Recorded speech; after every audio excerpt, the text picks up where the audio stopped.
Hey, everybody. I am here for this month's research roadmap with M2 Kayla Horne. Kayla has been a superstar researcher and student in her first 2 years of medical school. She has a spectacular reputation as someone who works really hard on her academics and on her extracurriculars. And so she volunteered today to share some insight about how she has navigated all of the extracurricular time commitments that come with research and other roles while she's still preserving bandwidth to be a great student and ultimately learn to be a great doctor. So thanks for being here with us today, Kayla. We appreciate you. Absolutely. I'm really glad I'm here. We are honored. Now, for context, students come into med school having never done research and deciding at the last minute to dabble. Some students have been full-time researchers, and it's the main thing they love about their career trajectory. Can you just share some context before we ask some questions about what you came into med school with in terms of research experience or goals? Yes. So in undergrad of my sophomore year, that's when I started doing research within the College of Medicine with Dr. Luke Bradley. If you don't know him, he's in the Department of Neuroscience. We had a very interesting project with protein synthesis and using data sonification, the method of converting information into sound to analyze amino acid sequences. So I've had only computational research, so I don't do any wet lab as of yet. After my undergrad experience, before I came to UK College of Medicine, I spent a year in Cambridge continuing my data sonification research, but applying it to cancer genomics. So I still had more experience with software engineering and running experiments on new software. And then I came back and now we're continuing the cancer genomics and data sonification project. I'm so glad you are with Dr. Bradley. For anyone interested in neuroscience, he's a superstar mentor. I'm so glad to hear him get a shout out. For more context, sometimes students come in and say, hey, I've done bench lab research and I never want to do it again. Or I've done Mhm. clinical research and it's all I want to do. They'll either want to continue with the type of research they're familiar with, or they'll say, I'm tired of this type of research. I want to fill in the gaps and do different things. As you were just beginning medical school, what were you thinking about in terms of your research goals? New things or building on older skills? How did you approach that? Yes. So something that I had to decide was, do I want to continue to do dry lab or do I want to try wet lab? I'm not very much of a wet lab person, so I knew I wanted to stay in software and continuing our data sonification project. I, of course, got to meet with different professionals here and physicians just to see what they're all about career wise and networking with them and seeing what the difference is between what I used to do in undergrad versus all of the medical school experiences you can have in research. Yeah.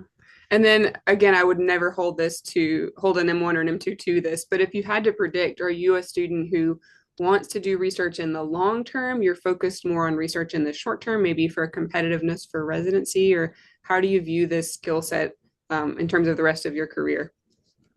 Yes. So, for those of you who don't know my career interests, I want to be in pediatric clinical genetics.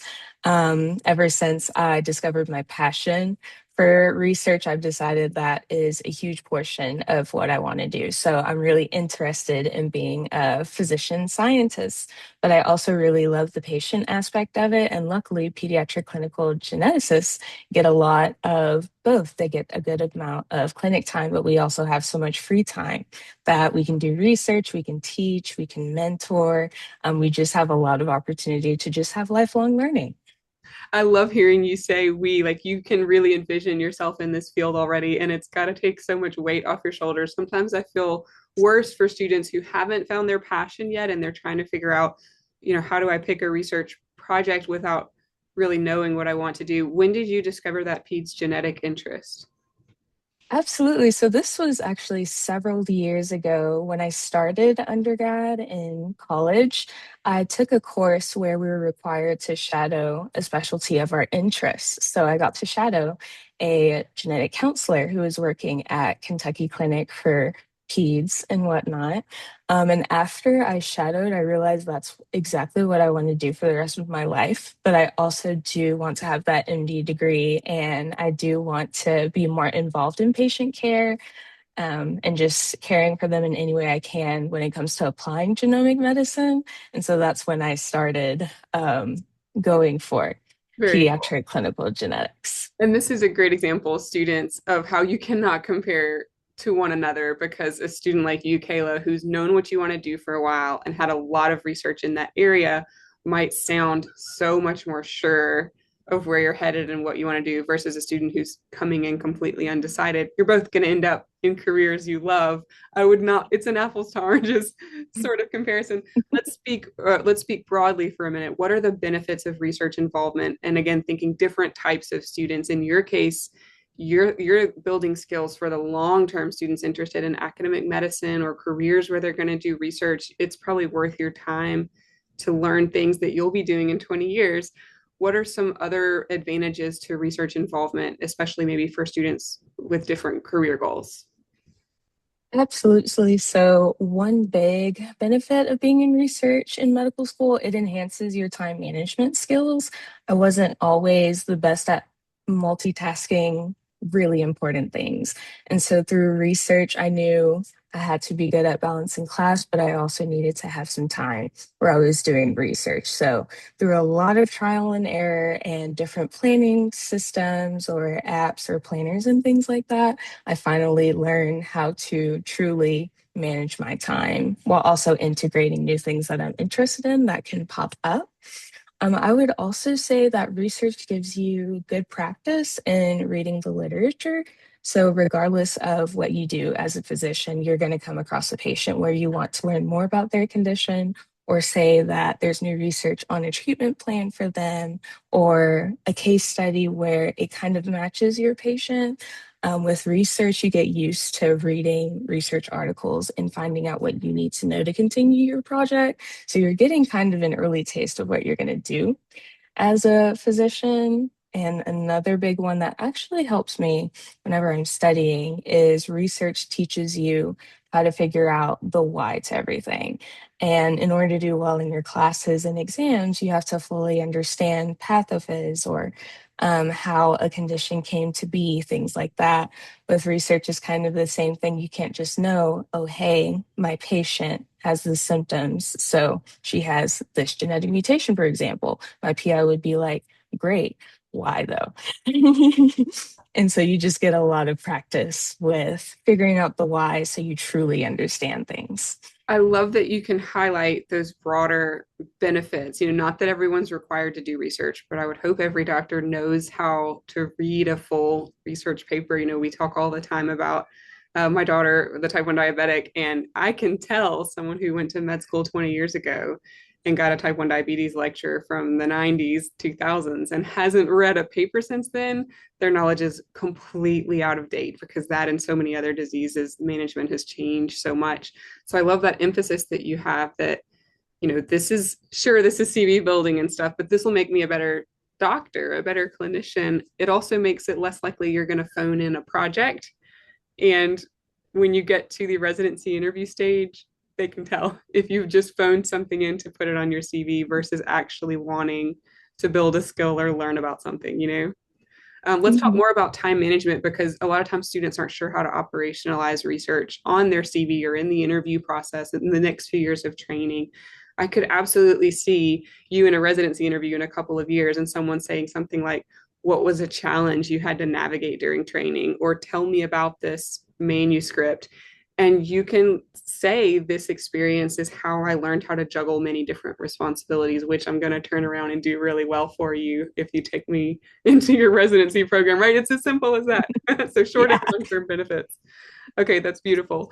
Let's talk kind of at the most granular level. If an M1 is looking at this in the future and they're thinking, oh my gosh, how do I first get involved? You continue to work with pre-existing mentors. So maybe just generally speaking, how do you advise incoming students to begin to look for opportunities? It can feel really overwhelming, especially if you're not from UK or you can't continue with another mentor. Mhm. Absolutely. And I actually had to do this before going overseas to Cambridge. So I totally understand how someone would be really confused or lost on how to do this. So, first, if you're within the College of Medicine, make sure that you're registered with the Research Resources Canvas page. I know you, Dr. Sims, you love to post opportunities several times a day, and there are just so many different ones that you list on there. And I really think that's a good place for you to start if you want more recent opportunities or you want ideas on how to find a mentor. If you're already in that Canvas shell and you want another way to be able to do it, I would say go to the institution you're in. So here would be UK. Let's say that you're interested in CT surgery. So something you could do is look up CT surgeons at UK. You can find them on LinkedIn. You can find them on their pages for their departments and just look and see if they have any information on have they done any papers or what are they working on? Do they have their own research lab and do they take students, things like that? And if you find someone that really piques your interest, don't be afraid to email them. You will be surprised by how many opportunities that just come at your feet if you simply ask. And the worst they can say is no.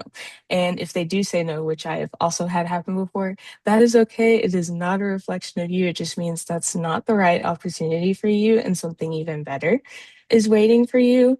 One piece of advice, though, whenever it comes to trying to find research, I know a lot of people want to build their CVs and resumes, and yes, that is so important, but please don't take on a research opportunity just for the resume. Because if you go to that opportunity and you know you're not really interested in it at all, it's not something you're passionate about, you're kind of just trying to check a box, it's going to feel a lot like busy work. And you will actually kind of have less to talk about in an interview because they're going to ask you and they can tell by your body language and your facial expressions as to whether or not you truly cared about your research. So for me, every time I talk about genetics, Dr. Sims can see this. I get really happy and I get really bubbly and excited and I start like moving around, things like that. They can tell, they can read you really well. And also, you can just get burnt out if you're doing something just for the resume, and you do not need that as a medical student. It just makes things worse. That is so true. Just like picking a specialty, you want to pick things where you feel more and not less energized. And I can attest to this because I remember mistaking you for an MD PhD student for like a year and a half because you get so excited when you talk about your research, which is something we want for every student. Um, you mentioned sort of cold emailing, which can be really scary for Mhm. M1s. We do have the scholars.edu, scholars.uky.edu database where you can find who's been publishing stuff on a certain topic at UK. And one trick I've noticed is if you just type in internal medicine, you get everyone in the Department of Internal Medicine. But if you type in diabetes, you get everyone across many different departments who focuses on a disease of interest. So you might kind of catch a broader variety of people. But regardless, cold emails can be scary. Did you tell me more about what you were sending out maybe when you were reaching out to the folks at Cambridge? How did you get people to answer? How many negative responses did you get or non-responses? I've heard from students who say the first three people didn't answer me. I need to give up. What was that like? Absolutely. So, first, navigating it in a different country was absolutely scary because I had no idea how to talk to people who are from England. I would start with that. And so at the beginning, I emailed. So I was looking in the Department of Medical Genetics and then just Department of General Genetics when I was there. I emailed about 10 people. I emailed 10 PIs. And because I love genetics so much, everything that they were doing sounded really interesting. And so what I would do, I would give a brief introduction, talk about the research that I've done so far, and what program that I'm wanting to do during my master's. But I also think it's really important to either give them your CV or a resume because that's one of the first things that they're going to click on to see if you're a good fit. And so the first few people didn't respond at all. And since I was on a time crunch with the application, I just had to go ahead and move forward to other people. And there was one man who did show some interest and he told me, we do research, we do wet lab. And so it kind of seems like you're more of a dry lab person, but we can meet anyway. And so we did meet and he told me everything he was doing. And I was like, yeah, that might not be the best fit. And he was like, yes, I don't think you would be a big fit for this lab because I do a lot more higher level research and I take more PhDs and things like that. And that didn't really hurt my feelings because I knew anyway, as soon as he started telling me what he was doing, I was like, oh, I don't think I can do that.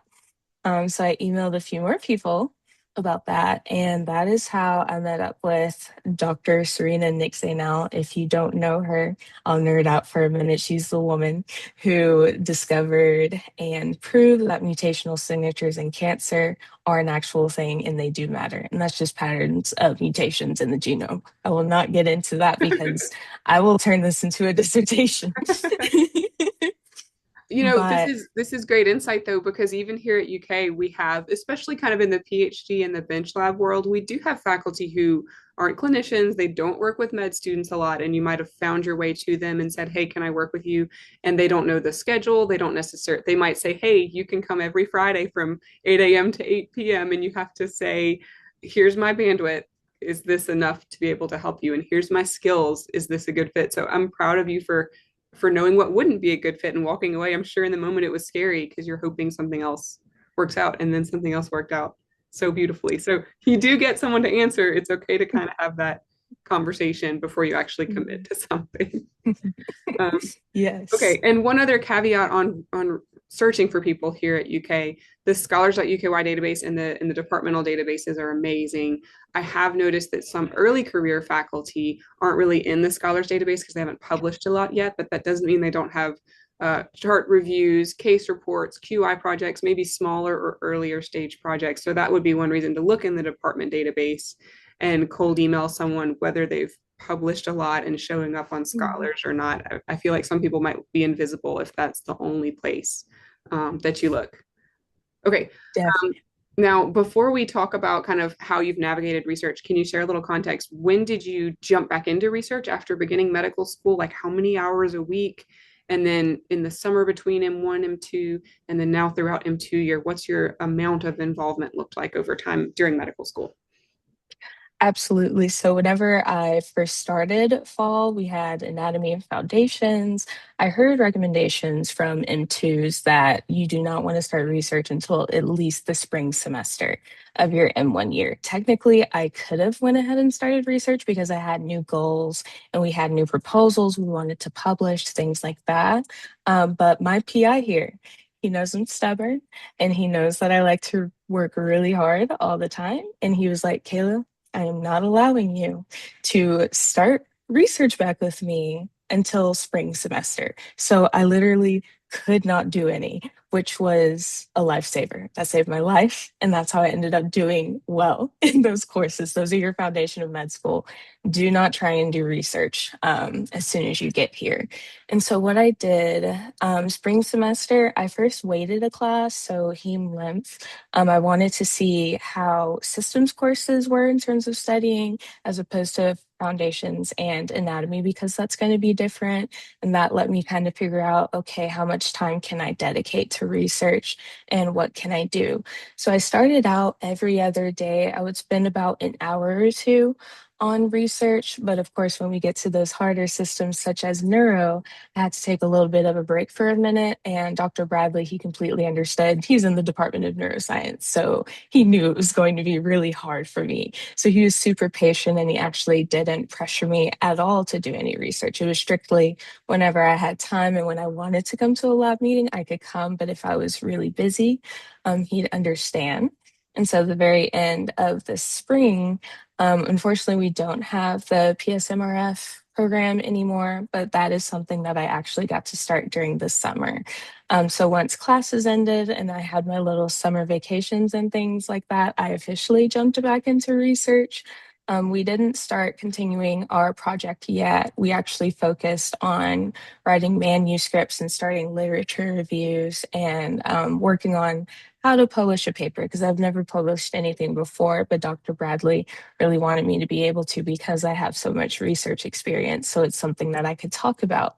So I balanced that during the summer. And then M2 was definitely the hardest time when it came to figuring out when you could do research. M2 is entirely different from M1.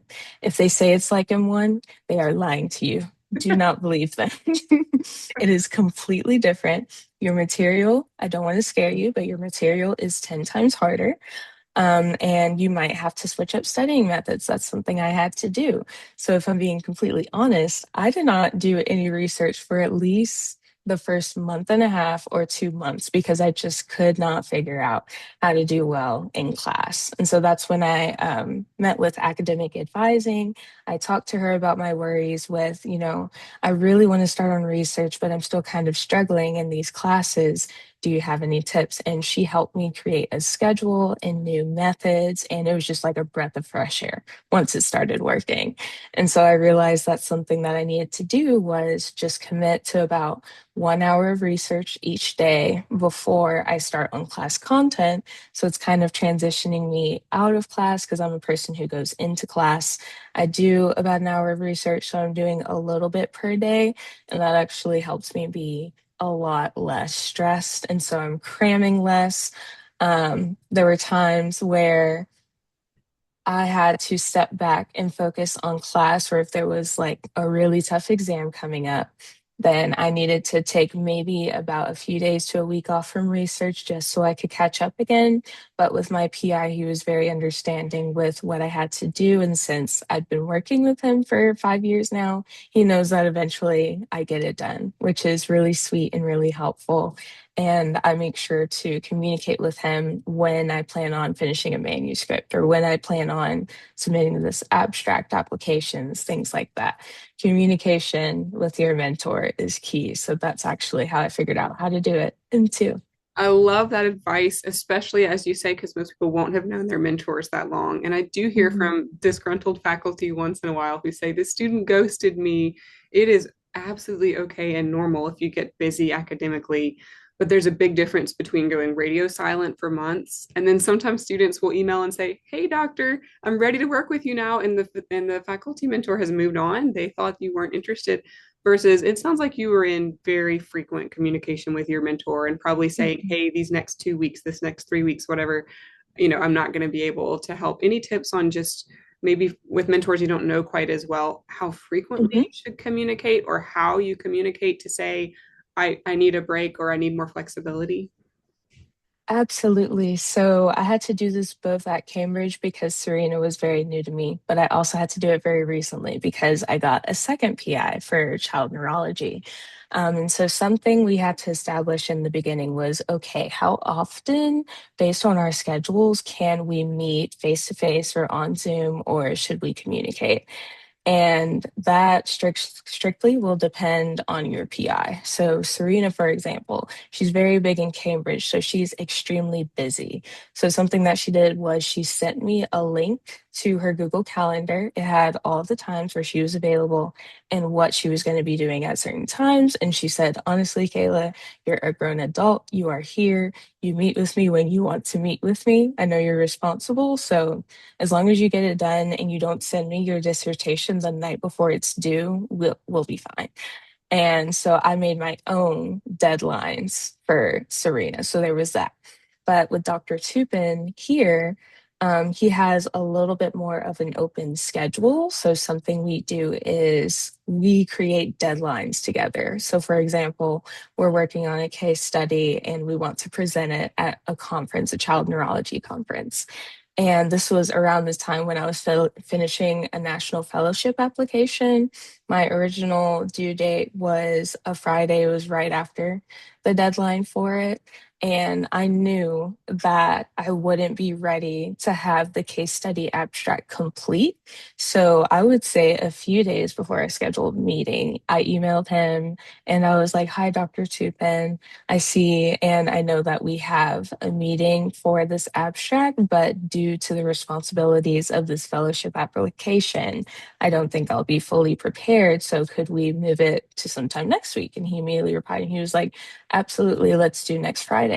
So it helps a lot with your stress to really communicate with them, but it strictly depends on how busy your PI schedule is. That's true. And there's such a big difference between a student who's showing that they're proactive and organized and aware of their responsibilities and saying a week early, whoa, I can tell I'm not going to have time for this, versus a student who maybe waited till the last minute, ghost someone because they were unprepared or they thought they were about to fail a test. I mean, the end result is the same, but the way you come across in terms of your reputation, your professionalism, very, very different.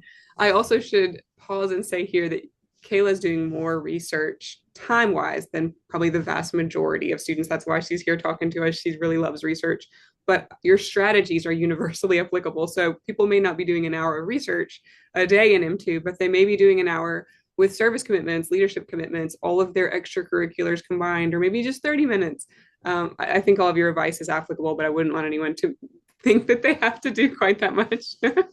And one other thing, following up on what you mentioned earlier about the M1 year, I think your timing was great. And I love that you started in the spring. And I do hear confusion on this, so I'm going to repeat it more often.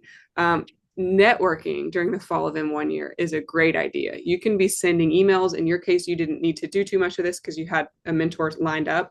But I see many M1s reaching out, emailing, Zooming, finding a mentor who they have agreed to support beginning in the spring of M1. So you don't necessarily have to do nothing until the spring, but you're not starting sort of a heavy weekly time commitment. It can take a good while to find a mentor, though. So I hope most students kind of find that middle ground where they're doing the networking in the fall and then actually beginning the research in the spring.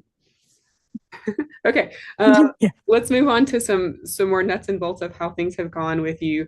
I think we've talked a good bit about time management. Is there anything else you would want to share about how you make sure you succeed in class while balancing extracurricular commitments like this? Absolutely. So, something I would like to reiterate is it is okay to communicate with your PI that you're doing a whole lot right now in class and you feel like you need to keep up. So, you step back for a little bit. They won't think any less of you. They know you're a medical student, and med school is notorious for being extremely hard and your time is limited. They know this. I have to remind myself of this every single day. Asking an extension from Dr. Tupin was really scary because I was like, oh no, what if he thinks I'm irresponsible? But then I realized, wait, he's a physician. He was a med school student too. And so he's going to understand, and you're doing it a few days before, so it should be okay. And it was perfectly fine. Another piece of advice for scheduling and struggling with balancing research while also doing well in class is please, please, please do not procrastinate. I still do this sometime, and I know a lot of med students, a lot of us like resort to it eventually. But something that I learned from my Cambridge PI, Serena, was to start completing things as soon as I get them, if you can. Because one, you feel more productive because it's out of the way. And two, you're already allotting more time for you to study because you've completed a task that you haven't procrastinated for. And also, your quality of your work, both in school and research, will be better if you space it out and get things done ahead of time. Very Yeah. true. And I find trying to be a researcher while an administrator myself and a teacher is you need the biggest possible blocks of time if you're really in deep in a project. And when I have smaller blocks of time, my organization and note taking has to be so good. And I see students who haven't built this skill set yet. They don't have a centralized location for all the files. Maybe they weren't recording or taking notes in the team meeting. It's been 3 months since they had time to move something forward and they're saying, wait, what was I supposed to do? So there's that added burden when you get really busy of how do I stay so organized that I can pick it back up really quickly and efficiently. It's its own skill set, like you were saying, with time management, but that also makes it an opportunity for a skill set that you can brag about that would also make you a great resident, and a great colleague. Another note I would highlight, you've had such great experiences. For those of you trying to emulate Kayla and be really communicative with mentors or kind of evaluate if someone would be a good mentor, if they're offering to work with you, and this happens sometimes with our busiest clinicians, and they say, yeah, I can work with you, but I can only talk to you once every 6 months, or, maybe we'll talk, I'm really busy for the next 4 months. That doesn't mean they're not a great doctor and it doesn't mean the research isn't going to happen, but it may not fit certain students unless they feel like they can work very independently. So it is okay to say, is there someone else who can be on this team? Can we bring in an advanced student or resident? Actually, I don't think I can do this as independently as you need me to. I feel like you could handle that, Kayla, but we do sometimes have mentors who are a little too hands off for your Yeah. for most of the students. So just be aware of that. If we might not can all meet with you once a week like Kayla's superstar mentors, but if they're not promising any communication, that might be something to be careful about. Okay, now I hope you haven't overextended yourself, but have you noticed signs with you or classmates where you're thinking, oh gosh, I have bitten off more than I can chew? How do you recognize that, and what do you do? Absolutely. So I did that a lot during the start of M2 because I had a lot of high expectations for myself, but not knowing exactly how taxing and much more difficult M2 would be. So some signs that I've seen towards the beginning, thank goodness I don't feel that way anymore. We've changed a lot of scheduling things for me and other friends that I've seen go through it. Dreading working on research almost every single day. For me, it's odd for me to dread research, but let me just say this, there are going to be tasks that you're going to dread in research. Like if you have to write a really difficult section for a manuscript, you're going to dread that. But like by the end, you're going to be fine. But what I mean by that is like even the thought of doing research that day exhausts you, and you feel this almost every single day of the week, or being in severe emotional distress because you feel like you can't handle all of the research that you have to do. Then you start losing how to take care of yourself. So for me, if I overextend myself, I stop reading, I stop cycling, and I stop dancing. Those are the three things that give me peace. We cannot do that. And when we start doing that, we know that something is really up. Feeling burned out each time that you do research. Some research is going to be a little more taxing than others. Right now, I'm focused more on writing, but once I start having to do surveys and interviewing the patient we're doing with the case study, that's going to be harder. So I need to make sure that I'm spacing it out enough to where I can put my very best foot forward. And a big one that academic advisors will also see is your grades dropping suddenly because of working on too many research tasks and only being dedicated to research, but then later realizing you don't know the course material very well. That is super scary, and they will reach out to you for that to help you better time manage. That's what I had to do. I had to go out and be like, hey, grades are dropping. We can't do that. So please help me figure this out. And I'm so proud of you. We take it for granted. I'm old enough, I can admit many failures. Sometimes we have students who kind of are embarrassed to get one of those emails and to admit that they might could use some help. And then I talk to so many students like you who say, yeah, I had a meeting with them and they helped and I righted the ship. Like there's no negative to that. There's no downside there. Like don't be embarrassed. Yeah. Um, let's see. Can you tell me a little bit more about what you have sort of the intangibles that you've enjoyed the most about research? And then we'll do the flip side.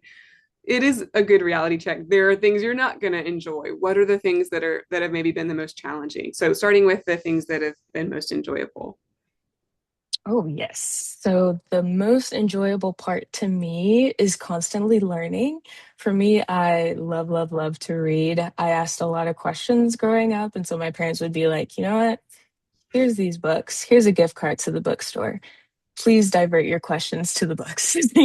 So I'm used to being in the books and I love to read. I love to learn. And I kind of think of research as figuring out the secrets of life. That is something that Watson and Crick said whenever they first discovered DNA and announced it. Nerdy tip there. Yeah, I really love learning and I love traveling to learn. I found out during my graduate year overseas that I love to travel. And the thing that I love most about it is learning about different research that's across the world. Like, I had no idea there was a giant cancer genetics center in Cambridge. They were actually one of the leading people in the world. I had no idea. And I loved learning about all the different research that my lab mates were doing. Even if I had no idea what they were talking about, I would be so happy just to sit there and have them like telling me new things that I didn't know. That's what I really like about it. And I love how it comes across, thinking in the short term, if I were evaluating you or deciding whether to rank you for my residency program or offer you a job, that passion comes through. You clearly are not doing this just to check a box. And again, not everyone's going to love research as much as you, but most of the time, if you look hard enough, you can find something you enjoy that you're not just doing to check a box. Mhm. We're Yeah. hoping everyone gets to this level of enthusiasm.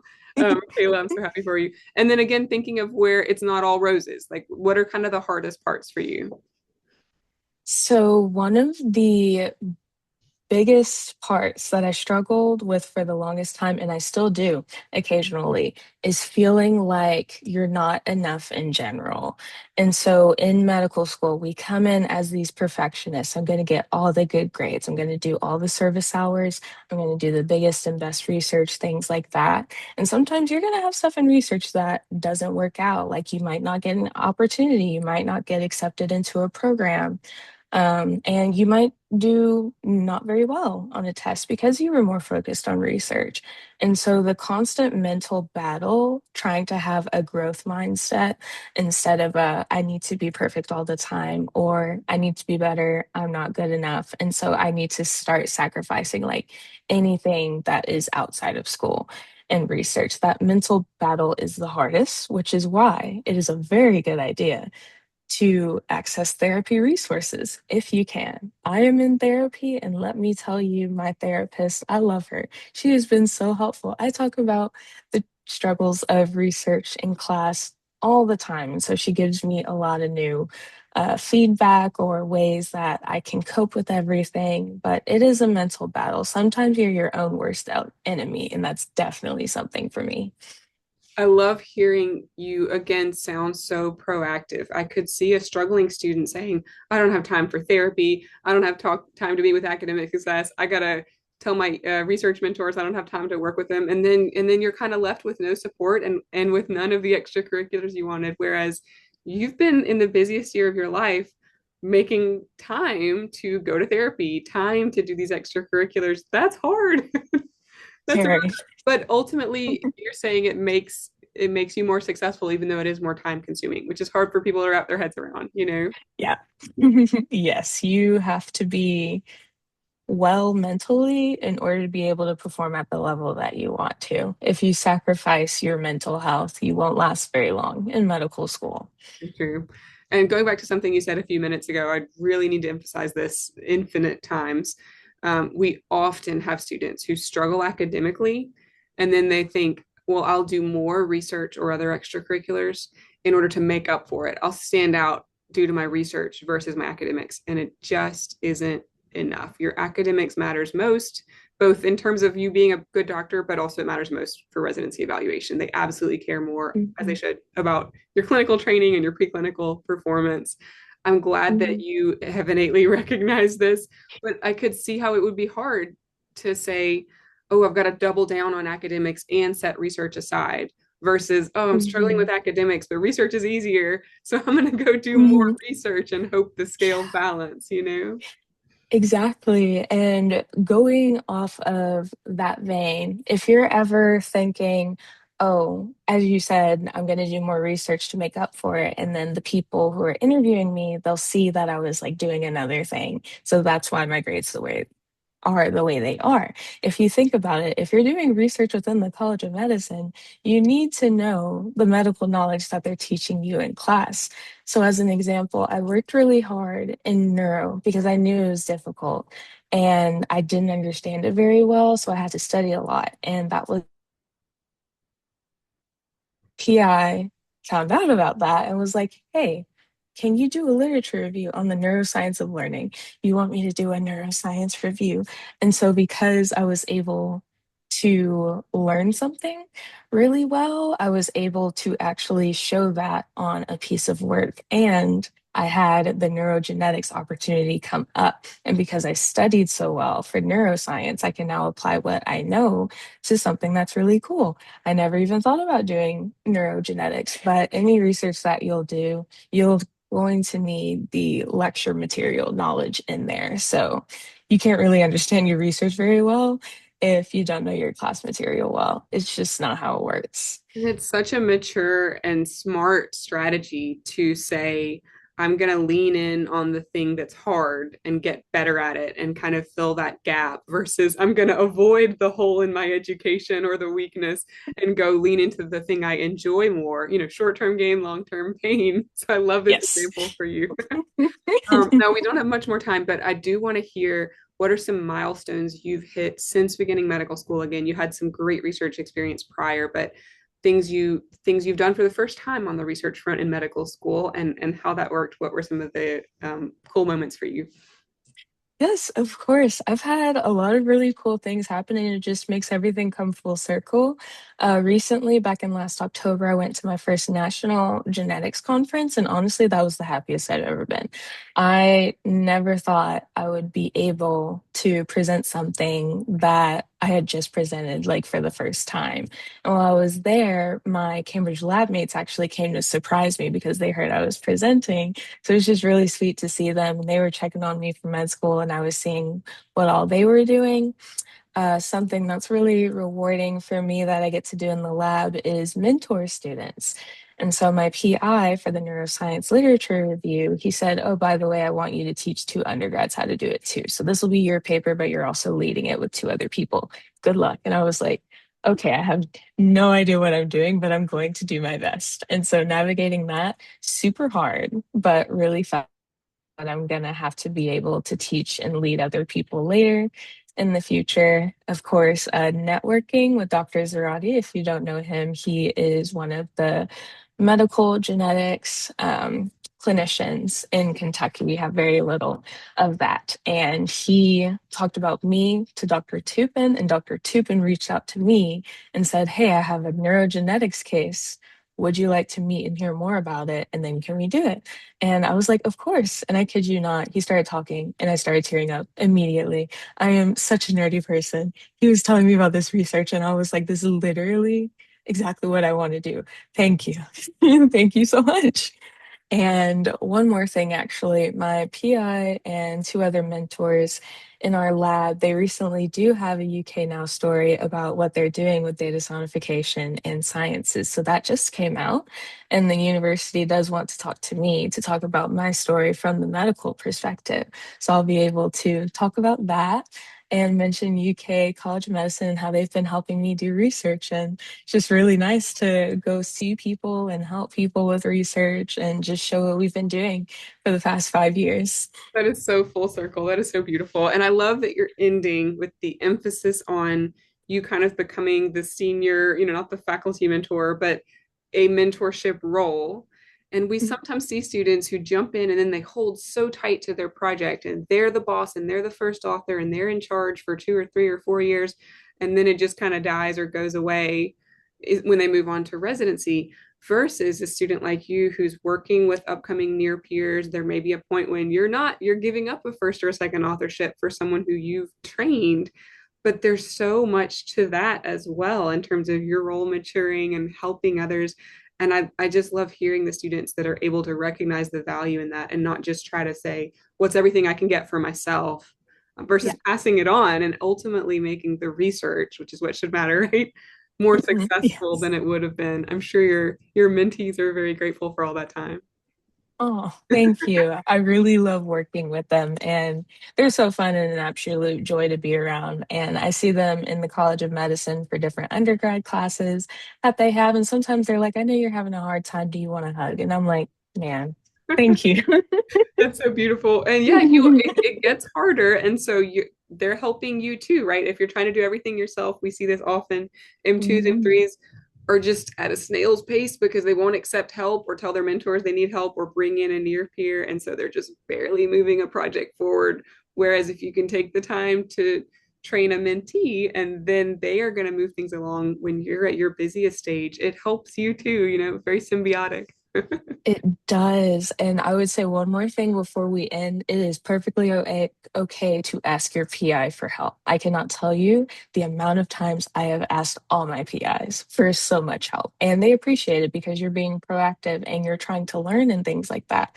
Just recently, my PI, Dr. Bradley here, he asked me how I was doing with the paper, and I was like, well, we're almost done, but the problem is I need to make like a web link for all of our results and music to be like put out for readers, but I don't know how to do that. Do you have a way that we can do that? And he said, oh, we have someone in computer science in our lab. We can just put her on the paper just like that. And I'm like, wow, relief. Thank goodness you You get help. asked.